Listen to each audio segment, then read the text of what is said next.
Hi everyone, welcome back to the channel. My name is Leanna and I'm a full-time reseller.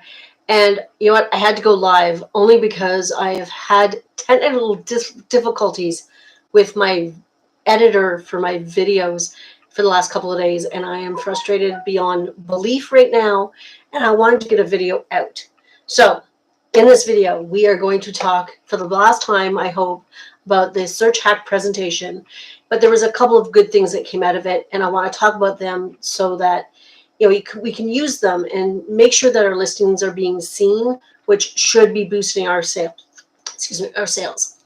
So to start off, I will say the search hack presentation was very basic, and it really was not geared towards the audience that was allowed to go. More about that at the end. So what good did come out of it?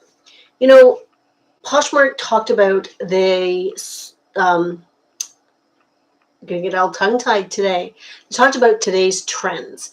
That is a part of the app or the website where you go to your shopping tab and you scroll down, and every day it changes, and they showcase different items that are popular. This is a good tool for a couple of reasons. Number one, your listings can show up there. So if you have items that fit into the categories, you can maybe edit them and choose the keywords that they're using, and your listings can show up. Making your listings show up in many different places it's fantastic. This is what we want. We want our listings to be shown everywhere. That is a good part of today's trends. Another way that we can use today's trends is to source differently.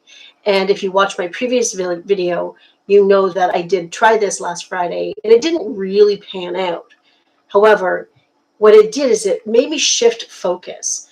And I feel that when you shift focus, it opens your eyes, and maybe you go to a different part of the thrift store or to a different store altogether, and that broadens your horizons, which is a really good thing to do in any business. Now, the only sort of downside to today's trends, and it's really only a place that they need to improve, that's all it is. When you go into a certain category or one of the listing parts, you can scroll through the listings and see the photos and see what keywords they're using in their listings.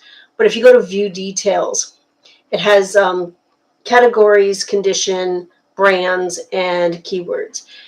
And right now, it's not being utilized to the best that it can be, because when I did go looking the other day, the category I looked under was draped cardigans, and the condition was all conditions. The brands were all brands, and the keyword was draped, which to me was very much thanks a lot, Captain Obvious type of thing, right?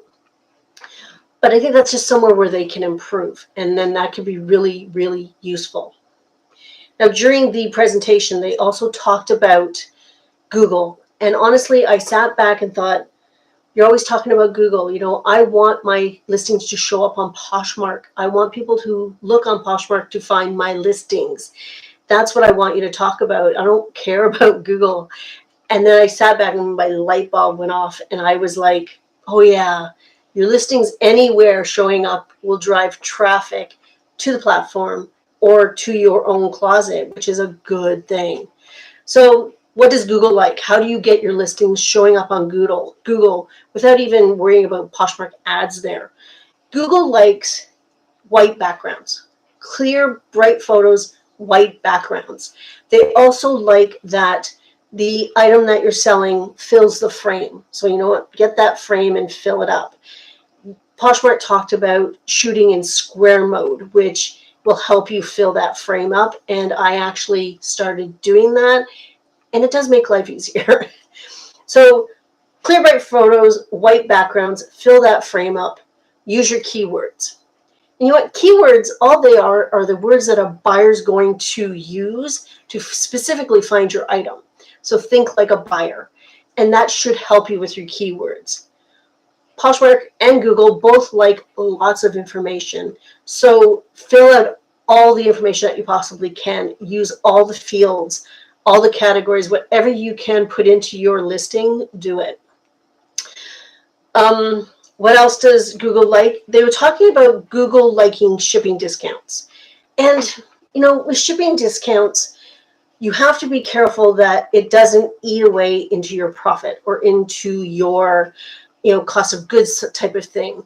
Here in Canada, free shipping would cost the seller $13.49, which is a pretty good chunk of change to add to a cost of goods. So you don't want to be selling something at $20 and offering free shipping. So before you offer free shipping just to show up in Google, do your research, make sure that you can still make profit. I know a few months ago, I did offer a little bit of discounted shipping rate on the listing at the beginning, just to see if it would help drive some sales, and it really didn't do anything. However, if you are when you go to do your comps and I go and I look through what's available.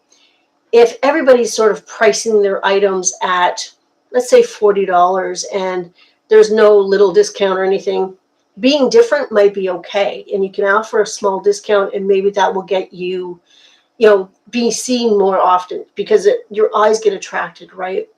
I also will change up my cover photo if all the photos are very similar. For instance, if all the blue jeans I'm looking at have that checkmark flat lay, I might do a back pocket photo or I might do a full frontal photo of a pair of jeans, just to be different. Being different will get more eyes on your items, and that's what we want. We want more eyes on our items. This is why people go to Instagram and they do story sales or they show what I just listed and things, because it's another way to provide interest in your listings. And speaking of trying to get more eyes on your listings, you also want to maybe cross-list, because relying on one platform may just not be good for your business, as we can all say in the last couple of months with Poshmark because of what's been going on, right? So cross-listing is a really good thing to be doing, broadening those markets, making the audience bigger to get more eyes on your products. I started cross-listing on Vinted Canada. I'm still hesitant about eBay and clothing because I do not like the return policy. However, it's something I have to get over. It's something I need to honestly stop thinking about or overthinking and just do it. If you are going to be cross-listing, make sure that you can handle what you're doing. So I personally put a code in the bottom of my Poshmark listings to say where I've cross-listed it to. So if it sells, therefore I have to go into those other platforms and delist it myself. There are places or tools, I should say, that do delist for you, but I'm not sure which ones they are. If anybody does know which tools, cross-listing companies or tools that do that, let me know down below or in the chat. I forgot I was live for a second. Anyway, cross-listing is key right now, because if you want to grow your business, you need to have more eyes on your business.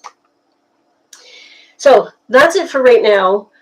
I had to get this out because I felt bad that I didn't get a video out yesterday. And seriously, I don't know what's going on with my editor. I'm just going to put it away. Yesterday, I did that. I got so frustrated. I was almost in tears. I said, no, that's it. Walk away. I went and got a mani-pedi. I feel much better. And it happened again today, but I just said, no, I'm going live. Let's just do it. Okay. So in closing, this is probably the last time I'm going to talk about the search hack presentation. It was very basic information. It was good information if you were a newer seller, and it's not bad to be reminded of it, but really they didn't know their audience. And this kind of concerns me, and I think this is what's been concerning me with Poshmark. It just seems like they don't have their ducks in a row right now. Now, I know that in the past 3 years, they've grown a lot. I mean, they were just in the United States, then they went to Canada, then they added India, and they added Australia, and I believe they're adding more. So they're growing really fast. So they don't have their ducks in a row. I have faith that those ducks will get back to normal and that everything will end up being just fine, So this is kind of a rushed video, and I apologize for that. I will be back hopefully in a couple of days once I figure out what is going on with my system here. And I'm going to talk about Vinted Canada when I upload next.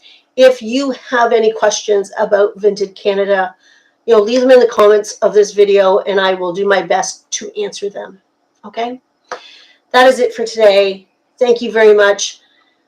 Thanks a lot for joining me and subscribing. I appreciate it very much, and I will see you in a couple of days. Bye, guys.